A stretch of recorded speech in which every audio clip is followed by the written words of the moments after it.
Hello my dear student and my friends. भारतीय संविधान में आपका स्वागत है। आज का जो विषय है आपका वो है भारत का संविधान।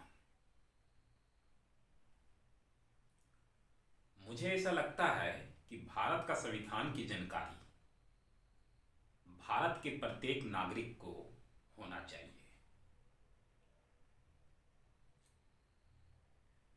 एक्चुअली हम जिस देश में रहते हैं वहाँ संविधान का राज्य है, यानी कि संवैधानिक तरीके से यहाँ शासन चलता है। तो हमें उस संविधान का ज्ञान जरूर होना चाहिए। इसके लिए व्यक्ति को ये जरूरी नहीं है कि जो पढ़ाई कर रहे हैं, जो शिक्षित हैं, उन्हें ही केवल संविधान का ज्ञान होना चाहिए। नहीं, बल्कि हर एक नागरिक को बच्चा बच्चा से लेकर एक 10 साल के बच्चे से लेकर 80 साल के बुजुर्ग तक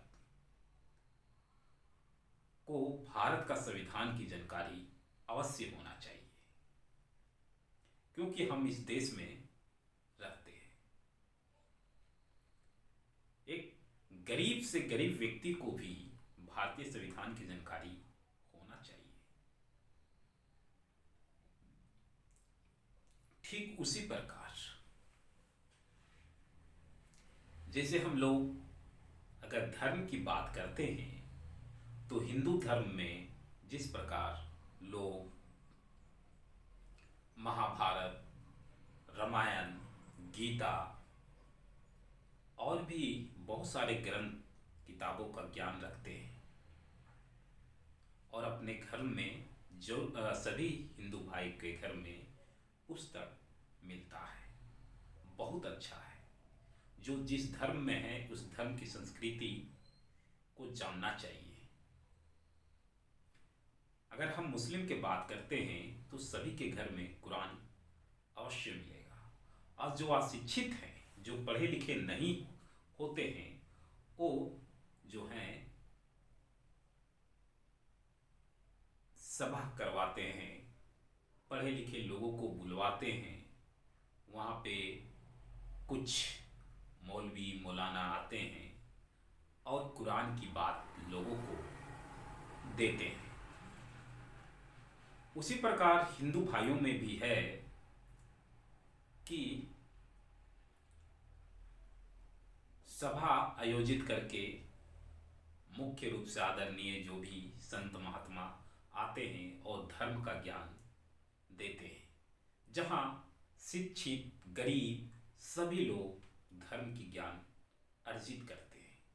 ये बहुत अच्छा है संस्कार के लिए।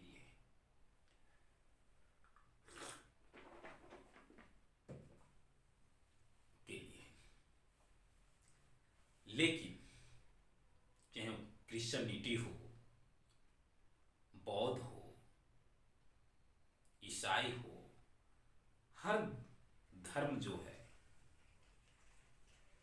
अपना धर्म ग्रंथ के अनुसार लोगों में ज्ञान बांटते हैं। उसी प्रकार हम जिस देश में रहते हैं और हमारा देश जिस संविधान पे चलता है, उस संविधान का ज्ञान भारत के हर एक नागरिक को होना चाहिए। क्योंकि अगर आपको भारत का संविधान का ज्ञान ना होगा तो यकीन मानिए आपके साथ जो अत्याचार आज हो रही है वो अत्याचार कल भी होगा। आपके ऊपर अत्याचार ना हो, इसीलिए संविधान का निर्माण किया गया है। अगर आप संविधान की जानकारी आपको बचपन से दी जाती है, हर एक बात को बचपन से आपको समझाया जाता हो डिटेल, यकीन मानिए कि आप ग्रेजुएशन कंप्लीट करते करते संविधान की 50% जानकारी अपने गूगल में शेयर कर लीजिएगा। डेट्स मीन्स मस्तिष्क में। और आप समझ सकते हैं कि अगर 50% भारत के संविधान का ज्ञान आपके पास हो जाए तो फिर आप सीना चौड़ा करके कहीं भी जा सकते हैं और किसी भी चुनौती को स्वीकार कर सकते हैं।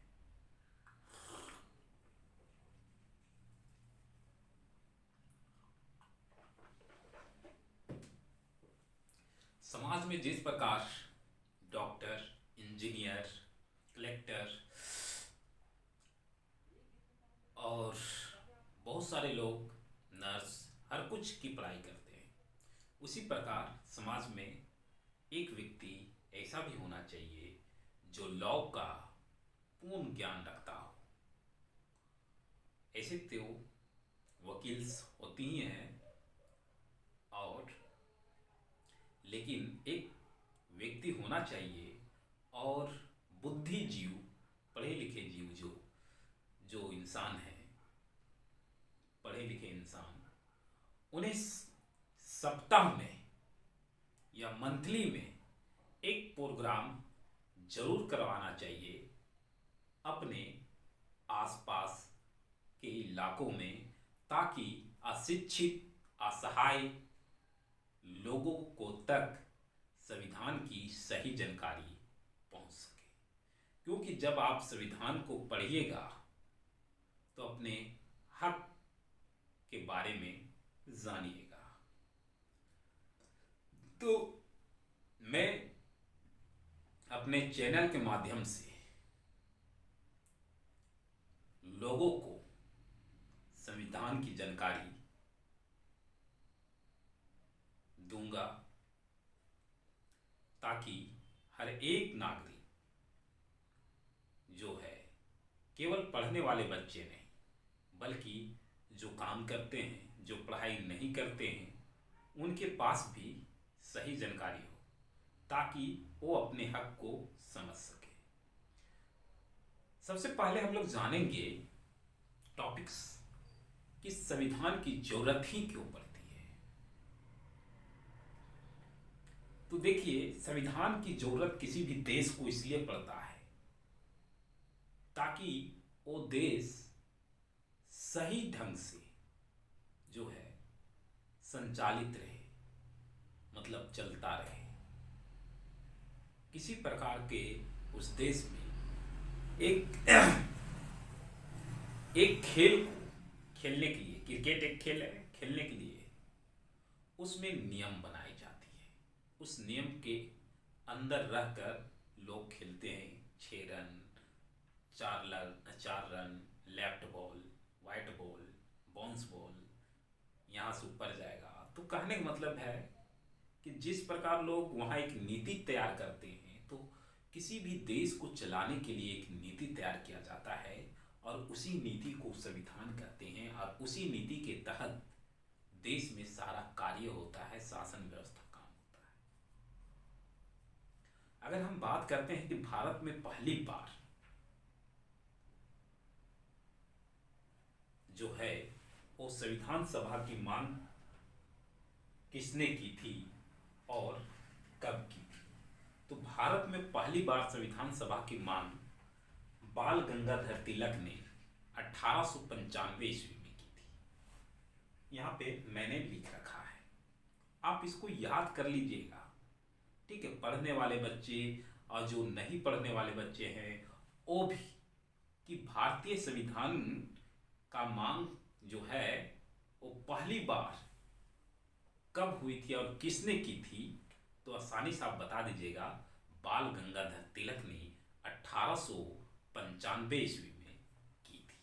यानी बाल गंगाधर तिलक ने 1895 ईस्वी को जो है संविधान सभा की मांग की थी।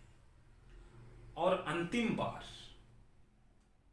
जो है डॉक्टर जवाहरलाल नेहरू 1938 में संविधान सभा की मांग की और उन्हीं के आधार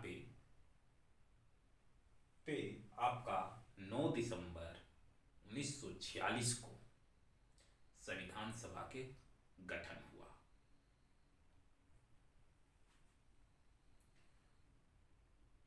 और डॉक्टर जवाहरलाल नेहरू से पहले भी 4-5 बार, 3 बार, क्योंकि टोटल ये इन्होंने अंतिम बार यानी 5वीं बार इन्होंने संविधान सभा की मांग की। अब पहली बार बाल गंगाधर तिलक 1895 में, उस बीच में महात्मा गांधी भी मांग किए, मोतीलाल नेहरू भी, ठीक है। तो कहने के मतलब है कि इसके बीच में टोटल 5 बार मांग हो चुकी थी। अगर वहीं पे हम बात करते हैं कि भारतीय संविधान सभा जो है, क्योंकि हम लोग जानते हैं कि जब भारत देश हमारा आजाद हुआ तो कहते हैं ना, किसी का नजर लग जाना, हमारे देश को भी नजर लग गया।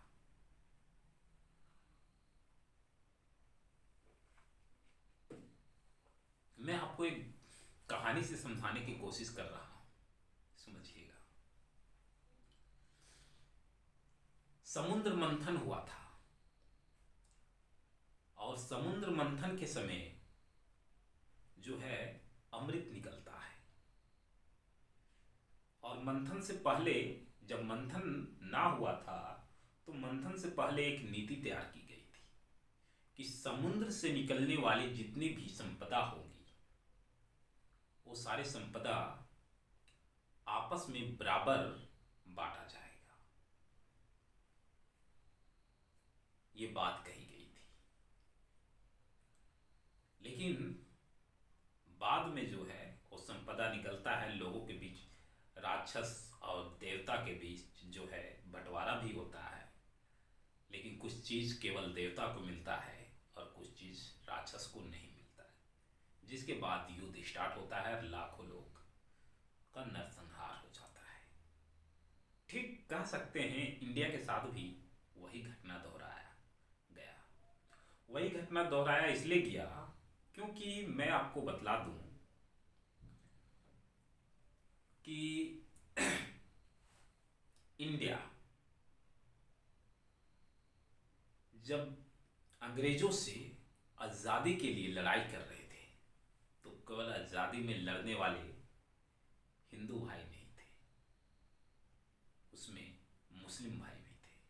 हिंदू, मुस्लिम, सिख, ईसाई सबों ने योगदान दिया और यहाँ भी एक नीति तैयार हुआ कि हम लोग सभी मिल के लड़ रहे हैं। जब हमारा देश आज़ाद होगा तो सबके हकों के लिए बात होगा और यहाँ पे सबके हक को ध्यान में रखते हुए कानून बनेगा, ठीक है। और वैसे ही हुआ भी, लेकिन कुछ गलतफहमियों की वजह से जो है मुस्लिम शासित क्षेत्र जो हैं वो अलग देश का मांग किए, जिसमें आपका पाकिस्तान आ गया और बांग्लादेश, ठीक है। तो इन्हें अलग कर दिया गया क्योंकि 9 दिसंबर 1946 के रात ही जो है वो सभा 2 गुटों में बंट चुका था, एक हिंदुस्तान यानी भारत तो दूसरे पाकिस्तान। लेकिन जो होना था वो तो हो गया और काफ़ी ज़्यादा उस दंगे में लोग, बंटवारे में काफ़ी लोग मारे भी गए, जो कि याद करने के बाद हिंदू भाई हो या मुस्लिम भाई हो, सब के लिए वो घड़ी दुखदायक है। हम उसकी बात तो करेंगे ही, फिलहाल टॉपिक्स पे आते हैं।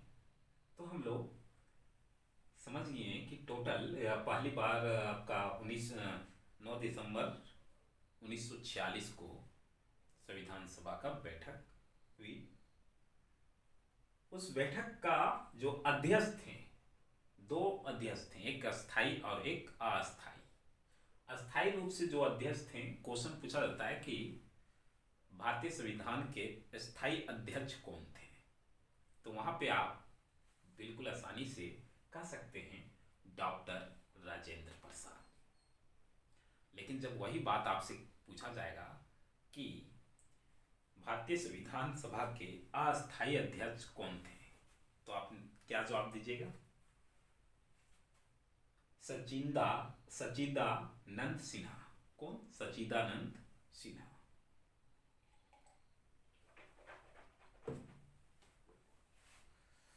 ठीक है।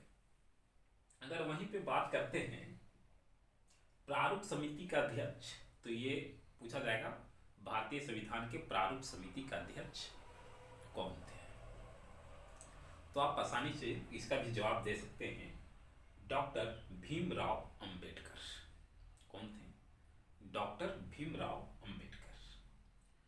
अगर हम आगे बात करते हैं संवैधानिक सलाहकार कौन थे, तो बी.एन. राव।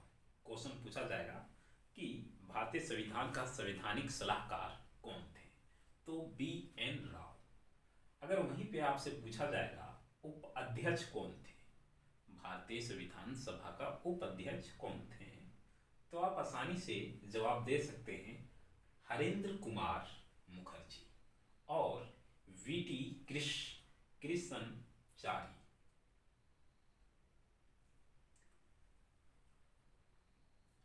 और टोटल इसमें सदस्य कितने थे?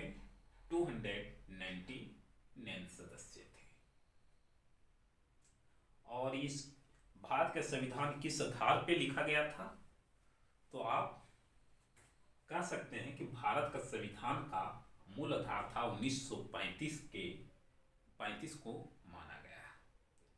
1935 में के आधार पे जो है भारत के संविधान को लिखा गया। ये तो, और हम लोग भारत के संविधान जो है वो बन के तैयार हो चुका था आपका 26 नवंबर 1949 को। 26 नवंबर 1949 को। और संविधान को तैयार होने में टोटल समय लग चुका था 2 वर्ष 11 माह 18 दिन। आपसे पूछा जाएगा कि भारतीय संविधान को पूर्ण तैयार होने में कितना समय लगा, तो आप बहुत आसानी से बता सकते हैं 2 वर्ष 11 माह 18 दिन। 2 वर्ष 11 माह 18 दिन समय लगा। और ये पूर्ण रूप से 26 नवंबर 1949 को तैयार हो गया। लेकिन एक महीने बाद 26 जनवरी 1950 को इसको पूर्ण रूप से लागू कर दिया गया।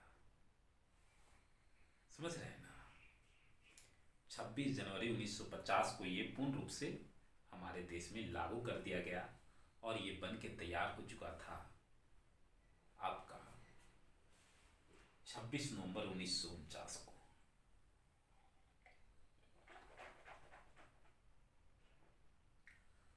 आप सोच रहे होंगे, सॉरी, 2 महीना बाद इसको लागू किया गया। ठीक है, नवंबर में ये तैयार हो चुका था, लेकिन जनवरी में लागू हुआ 2 मंथ बाद। लेकिन आप सोच रहे होंगे कि 2 मंथ बाद क्यों लागू हुआ? क्योंकि 26 जनवरी 1949 को हम लोग जो है स्वाधीनता दिवस के रूप में मनाते थे। और उनसे हमारा रिश्ता बोल सकते हैं, उनसे हमारा जो है भावना जुड़ी हुई थी। इसीलिए उसी दिन हम लोग जो है, उसके लिए हम आपको कभी और बतलाएंगे, ठीक है, कि आखिर क्या जुड़ा हुआ है। क्योंकि हम लोग मिनी आज़ादी बहुत पहले पा लिए थे, ठीक है, मिनी आज़ादी हम लोगों को बहुत पहले मिल चुकी थी। और जो पूर्ण आज़ादी कह सकते हैं कि 15 अगस्त 1947 को हम लोगों को पूर्ण आज़ादी मिला।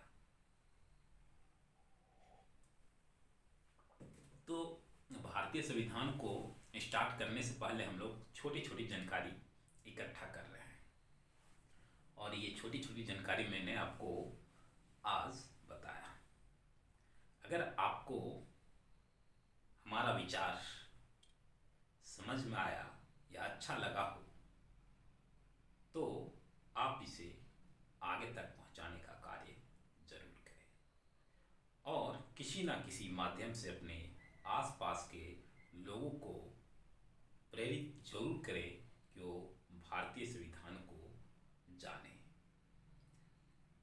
हम छोटे छोटे टॉपिक्स आपके पास लेके आएंगे, बहुत बड़ा टॉपिक्स लेके नहीं आने वाले हैं। नेक्स्ट टॉपिक्स में हम इसके भारतीय संविधान के नेक्स्ट भाग के बारे में जानेंगे। फिलहाल मैं भारतीय संविधान को भी स्टार्ट नहीं किया है। तब तक के लिए आप हमें इजाज़त दीजिए। जय हिंद, जय भारत।